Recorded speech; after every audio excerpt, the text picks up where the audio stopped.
윤석열 전 검찰총장의 손바닥 왕자 논란에 위장 당원 발언까지 겹치며 당내 주자들의 비판이 있었습니다. 캠프 입장 들어보겠습니다. 윤희석 대변인 연결합니다. 윤 대변인님 안녕하십니까? 네, 안녕하세요. 네. 어제 개천절 연휴까지 윤 후보 손바닥 왕자 논란이 상당했었는데요. 캠프 해명도 오락가락해서 더 논란을 키운 것 같습니다. 자, 어떻게 설명해 주시겠습니까? 네, 참 이것은 지지자가 응원의 의미로 써주신 것 그 이상도 그 이하도 아닌데 예. 이게 논란이 좀 어쩌다 보니까 커졌습니다. 예. 펜으로 손바닥에 글씨를 써주는 그런 행위를 또 그 결과를 부적이라고 하지는 않죠. 예. 근데 다만 모든 분들이 볼 수 있는 상황에서 방송을 통해서 모든 분들께 공개가 될 수 있는 상황에서 그 손바닥에 써 있는 글씨를 지우고 가지 않아서 뭔가 오해를 낳게 된 부분에 대해서는 불찰이다 예. 이렇게 말씀을 드리겠습니다. 예. 근데 뭐 어쨌든 캠프 해명이 처음엔 한 번이었다 그랬다가 뭐 세 번이었다로 바뀌었고 뭐 손가락 위주로 씻는다 뭐 이러면서 논란이 세졌는데 캠프 내의 문제 해결 능력이나 소통에 조금 문제가 있는 거 아니야? 이런 지적도 있습니다. 어떻게 보세요? 네, 어느 정도 저희가 이것을 대변하는 통로가 예. 여러 군데가 되다 보니 대변인이 여러 분이 계시고 매체가 많다 보니까 그렇게 됐습니다. 예. 그래서 이제 개인적으로 대응하는 과정에서 어느 정도는 그 오해를 일으킬 수 있는 부분이 있었는데 예. 앞으로 잘 이것을 정리해서 한 목소리로 해명을 할 수 있도록 해보겠습니다. 예, 알겠습니다. 자, 근데 이 왕자 논란이 조금 사그러들만 하니까 다시 위장당원 논란이 또 번졌어요.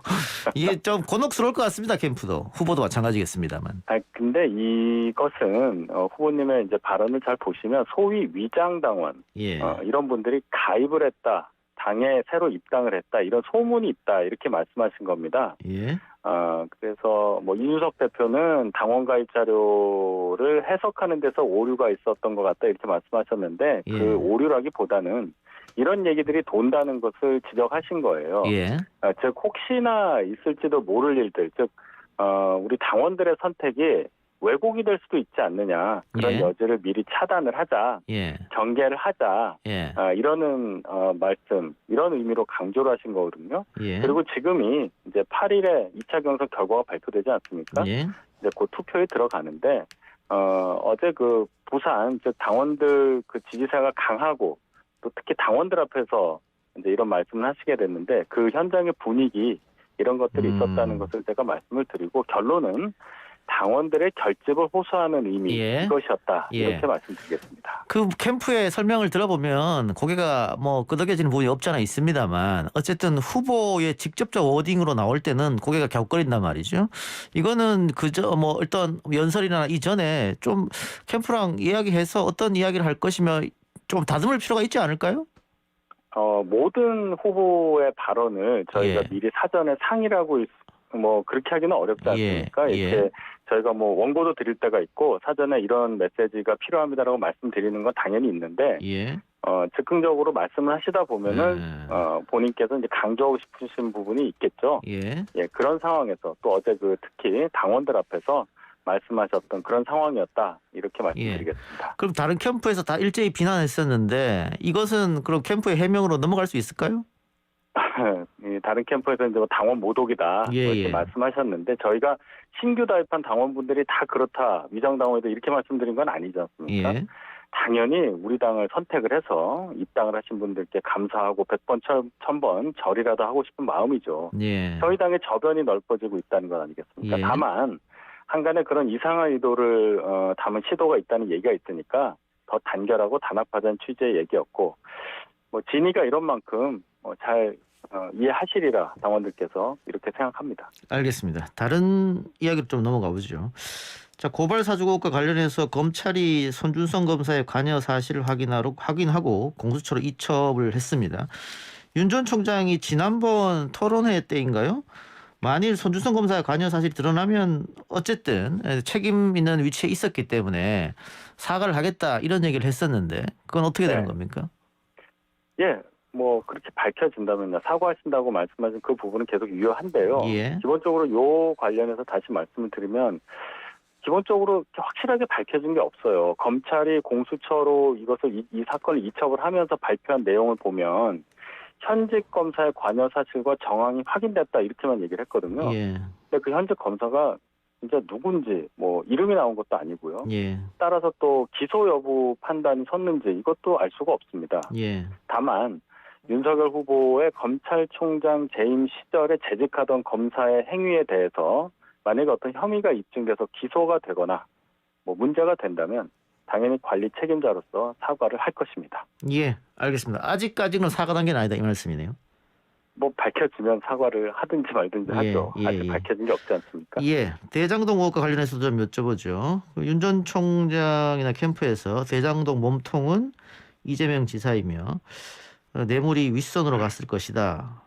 무기징역을 면하기 어려울 것이다. 이렇게 해서 또 이사 네. 캠프 측에서 발끈했더라고요. 뭐 법적 조치 취하겠다. 예. 네.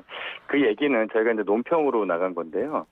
이재명 지사가 종전에 자신의 주장을 계속할 경우에는 이미 구속된 유동규 씨와 함께 업무상 배임죄 공범으로 처벌을 면하기 어렵다 이렇게 얘기를 하면서 나온 얘기예요. 예.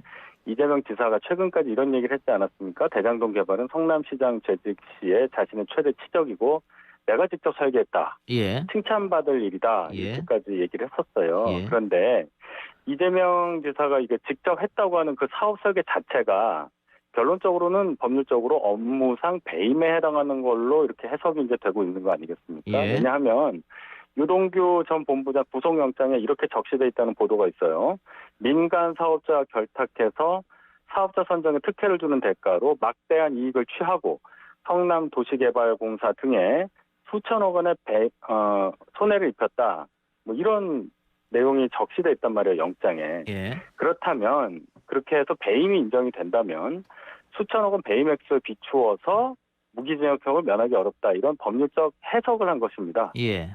그런 것이지 뭐 유동규의 개인적 일탈을 이재명 지사 쪽 주장대로 뭐 이 지사에게 덮어씌우고 그런 건 아니고요. 이 예. 지사가 스스로 인정했던 그 사업 설계 자체에 대해서 배임의 혐의가 짙어졌기 때문에 말씀드린 거고, 그런데 이제 이 지사 캠프에서 그럼 뭘 가지고 법적 조치를 취하겠다는 것인지는 제가 잘 모르겠네요. 그 무기징역 발언한 거는 정치적 워딩이다 이렇게 해석해도 될까요?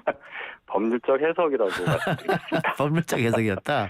예, 예. 알겠습니다. 뭐 이사 캠프 쪽에서 어떻게 움직이는지 보고 다음에 제가 또 전화 연결해서 여쭤보도록 하죠. 네. 근데 그 이 대장동 의혹과 관련해서 또 하필이면 김만배 씨 누나가 윤석열 후보 부친 주택을 매입해서 이걸로도 시끄럽거든요.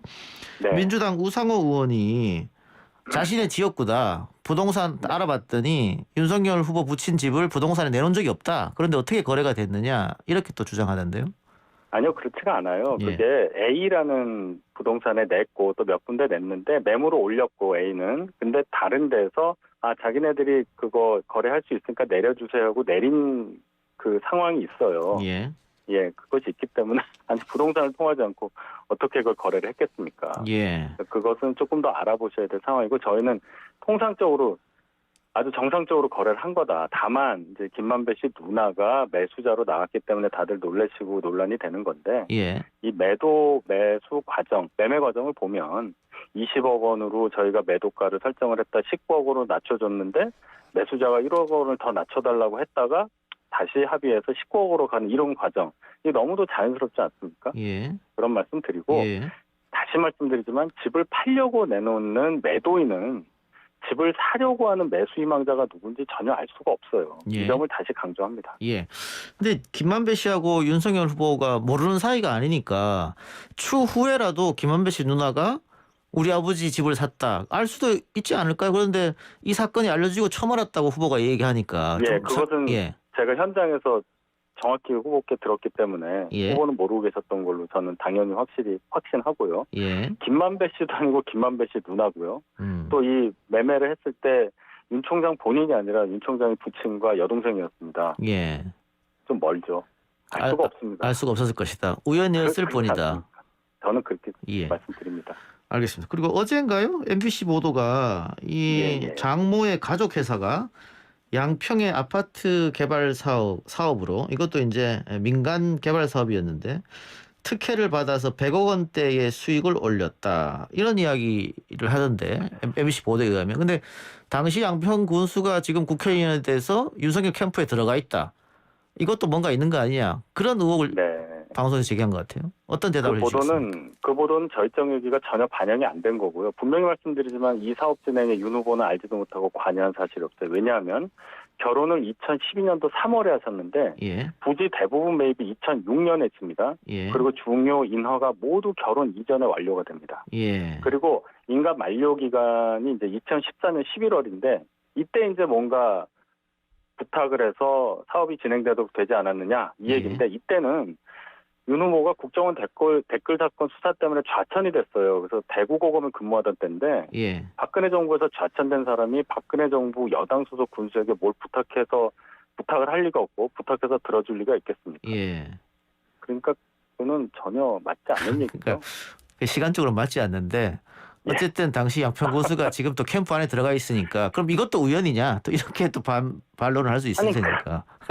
그렇게 이제 다 연결을 지으면 대선 예. 후보기 때문에 예, 대선 후보가 경선 캠프를 꾸리고 또 정당 기반으로 하는 거 아니겠어요. 예. 그러다 보면은 정치인들 또 선출직 분들이 다 들어오게 되는 과정에서 양평 예. 구수도 들어올 수도 있고 뭐 어디 누가 들어올 수도 있는데 이거를 다 연결하다 보면 15년 전 얘기까지 다 예. 연결을 짓다 보면 뭐든지 다 의혹이 되겠죠. 근데 저희는 시간 순으로 딱딱 해명을 드리는 예, 겁니다. 예. 그러니까 제가 방금 앞서서 이재명 캠프하고 연락했었는데 이재명 네네. 캠프 이야기 들어보면 의혹에 대해서 또 나름 해명하는 거 수긍이 가고 지금 대변인님 말씀 들어도 수긍이 간단 말이죠. 그러면 이제 대선 5개월 남았는데 이런 것 좀 그만하고 정책을 좀 보고 싶은데 네. 정책이 사라졌어요 지금 다 이 얘기만 해서 맞습니다. 뭐 캠프에서 좀 답답한 면이 있을 것 같아요. 정책 이야기를 좀 하고 싶은데 어떻습니까? 예. 지금 이 대선 국면이 역대급 네거티브 선거로만 되고 예. 아무것도 알 수 없는 그냥 비방전하다 끝나는 상황이 되고 이것은 양쪽 보수 진보 양쪽이 너무 대립을 하다 보니 서로에 대해서 어떤 프레임을 강력하게 머릿속에 집어넣고 서로 국민을 설득하려고 노력하는 그런 상황이라고 봅니다. 예. 그래서 조금 한 발씩 뒤로 물러나서 상황을 좀 객관적으로 볼 수 있는 그런 노력을 하고 그러다 보면 조금 더 정책 선거에 다가갈 수 있는 모습이 그려지지 않을까 이렇게 생각합니다. 예, 알겠습니다. 예, 네거티브가 만연하다 보니까 윤석열 후보에 대해서 각종 의혹 제기도 있고, 네. 여러 가지가 지금 윤석열 후보 본인을 드러낼 수 있는 게 잘 없습니다. 또 뭐, 일일 일망언이다 이런 말도 들리면서, 네. 다만 그럼에도 불구하고 윤 후보 지지율이 흔들리지 않거든요. 그 탄탄하게 유지된 이유는 어디 있다고 보세요? 그것은 제가 볼 때 역시 정권 교체에 대한 열망이 상당히 크기 때문에 조그마한 어떤 부족함이나 그런 것에는 크게 영향을 받지 않는다고 생각합니다. 결국 정권 교체를 누가 할 수 있느냐는 그 선택을 받은 후보는 윤 후보이고 예. 다소간에 어떠한 논란이 있을 수 있고 하더라도 그래도 적임자라는 인정을 받았기 때문에 지지율에 큰 영향이 없다. 저는 이렇게 생각합니다. 그 여권의 공세는 네. 말씀하신 것처럼 야권의 1위 후보고 또 야권을 지지하는 많은 사람들이 정권 교체를 위해서 윤석열을 지지하고 있기 때문에 싸운다고 하더라도 같은 당내 공세를 잘 견딜 수 있을까 그렇게 우려를 표현하는 분도 있어요. 앞으로 또 당내 공세는 더 거칠어지지 않겠어요? 그렇죠. 이제 곧 2차 경선 결과가 발표가 되고 11월 5일이면 이제 마지막 경선 결과가 나올 텐데요. 경선이라는 것이 솔직히 본선보다 훨씬 더 아픈 부분이 있습니다. 그렇죠. 내부에서 서로 같은 동지끼리 싸우는 거잖아요. 예. 충분히 이해는 하는데 저희가 또 잘 준비를 할 수밖에 없다. 이렇게 말씀드릴 수밖에 없습니다. 예, 알겠습니다. 대변인님 오늘 말씀 고맙습니다. 네, 감사합니다. 지금까지 윤석열 캠프 윤희석 대변인이었습니다.